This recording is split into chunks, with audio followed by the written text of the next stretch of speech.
السلام عليكم الغزالات ديالي، نتمنى انكم تكونوا بخير وعلى خير وفي احسن الاحوال ان شاء الله.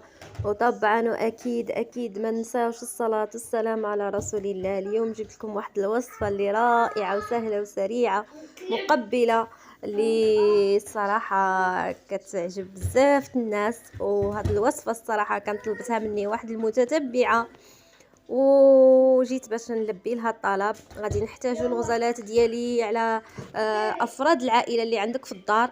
انا اكتفيت فقط بوحده من الحاجه، وانتوما يعني كيف ما قلت لكم الا كنتوا افراد العائله كتار تقدروا تكثروا من الكميه، وتقدروا فقط تستعملوا جوج حوايج فقط اولا ثلاثه. هنا شويتهم الغزالات ديالي فوق البوطات، كيف ما تقدروا انكم تشويوهم في الفران، مطيشه وفلفله حمراء فلفله خضراء والبرانيه والثومه والمعدنوس.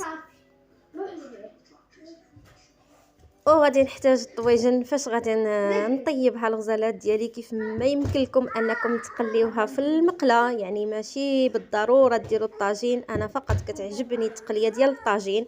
غادي نقطع كل شيء قطع صغيره، وغادي نضيف القليل من زيت الزيتون اولا زيت المائده.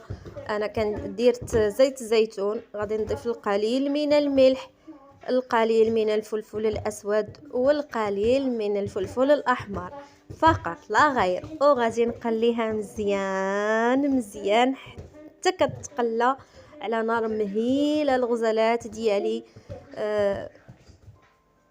كيقولوا لها التكتوكه، اولا ما عرفتش كيفاش كتقولوا لها نتوما في الجهه ديالكم، ولكن هنا في الجهه ديال الشرق كيقولوا لها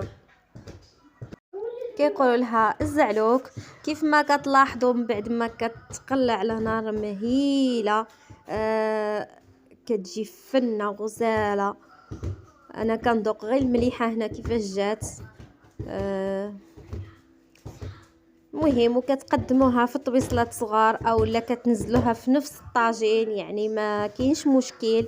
وهذا هو الطبق النهائي. كيف ما تقدروا تذوقوها بالقليل من المعدنوس والقزبر اولا زيت الزيتون.